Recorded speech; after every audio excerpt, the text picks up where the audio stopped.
എല്ലാവർക്കും നമസ്കാരം. പുതിയൊരു വീഡിയോയിലേക്ക് സ്വാഗതം. അപ്പോൾ ഇന്ന് വന്നിരിക്കുന്നത് ട്രാവൽ ലോഗ് ഒന്നായിട്ടല്ല കേട്ടോ. ഒരു പക്കാന്ന് വെച്ച് കഴിഞ്ഞാൽ ഒരു വണ്ടിയുടെ ഓണർ റിവ്യൂ ആയിട്ടാണ്. അപ്പൊ സംഭവം എന്താണെന്ന് വെച്ച് കഴിഞ്ഞാൽ നമ്മുടെ സ്ക്രാം 440 240 കിലോമീറ്റർ നമ്മൾ ക്രോസ് ചെയ്ത് കേട്ടോ. 240 കിലോമീറ്റർ ക്രോസ് ചെയ്ത് നമ്മൾ സാറ്റിസ്ഫൈഡ് ആണോ എന്ന് വെച്ച് കഴിഞ്ഞാൽ പക്ക സാറ്റിസ്ഫൈഡ് ആണ്. ചെറിയൊരു ഇഷ്യൂസ് ഉണ്ടായിരുന്നു. അപ്പോൾ ചെറിയൊരു ഇഷ്യൂ എന്താണെന്ന് വെച്ച് കഴിഞ്ഞാൽ നമ്മളെ ഓഡോമീറ്ററിൽ, അതായത് ഫ്യൂവലിന്റെ കപ്പാസിറ്റി ഉണ്ടാവല്ലോ, സോറി കപ്പാസിറ്റി അല്ല, എത്ര ഫ്യൂൽ റിമൈനിങ് ഉണ്ട് എന്നുള്ളത്. അപ്പൊ അത് പെട്ടെന്ന് എന്താ പറയണ്ടേ, ബ്ലിങ്ക് ആയിട്ട് റിസർവിൽ ഇത് കാണിക്കാൻ തുടങ്ങി. അപ്പൊ നമുക്ക് ജസ്റ്റ് ഒന്ന് കൺഫ്യൂസ് ആയി, എത്രത്തോളം പെട്രോൾ ഉണ്ട് നമുക്ക് അറിയാൻ പറ്റില്ല. ആ ഒരു ചെറിയൊരു മിസ്റ്റേക്ക് ആയിട്ടാണ് എനിക്ക് തോന്നിയത്.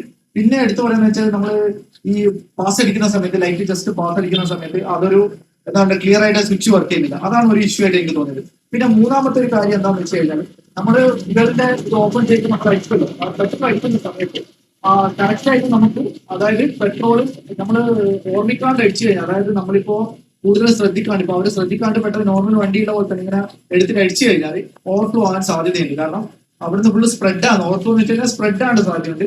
അതായത് ഫുള്ളായിട്ട് ഉള്ളിലേക്ക് പോയില്ല കേട്ടോ, കുറച്ച് മേലെ വെച്ചിട്ട് നമ്മൾ ശ്രദ്ധിച്ചിട്ട് അടിക്കണം.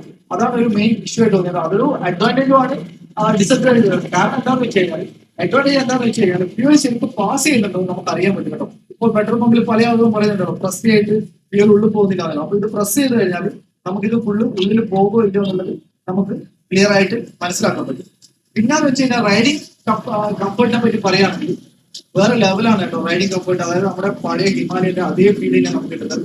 നമ്മൾ കണ്ടിന്യൂ ആയിട്ട് ഏകദേശം 90 കിലോമീറ്റർ അടിച്ചിട്ടുണ്ടായിരുന്നു. അതായത് 90 കിലോമീറ്റർ അങ്ങോട്ടേക്ക്, 90 കിലോമീറ്റർ ഇങ്ങോട്ടേക്ക്, അങ്ങനെ 150 കിലോമീറ്റർ ആയിരുന്നു. അപ്പൊ 150 കിലോമീറ്ററിൽ ഫുള്ള് മഴയുള്ള സമയത്തായിരുന്നു കേട്ടോ. അതുകൊണ്ട് ഹീറ്റിംഗ് ഇഷ്യൂ ഉണ്ടോ എന്ന് ചോദിച്ചു കഴിഞ്ഞാൽ ആ ഹീറ്റിംഗ് ഇഷ്യൂ നമുക്ക് അത്ര മനസ്സിലായില്ല. കാരണം ഭയങ്കരമായിട്ട് ഹെവി റെയിൻ ആയിരുന്നു. ഈ ഹെവി റെയിനാണ് നമ്മൾ 90 കിലോമീറ്റർ അയച്ചേട്ടോ. അപ്പൊ 90 കിലോമീറ്റർ നമ്മൾ ഒട്ടും ടയർഡ് ആയിട്ടുണ്ടായിരുന്നില്ല.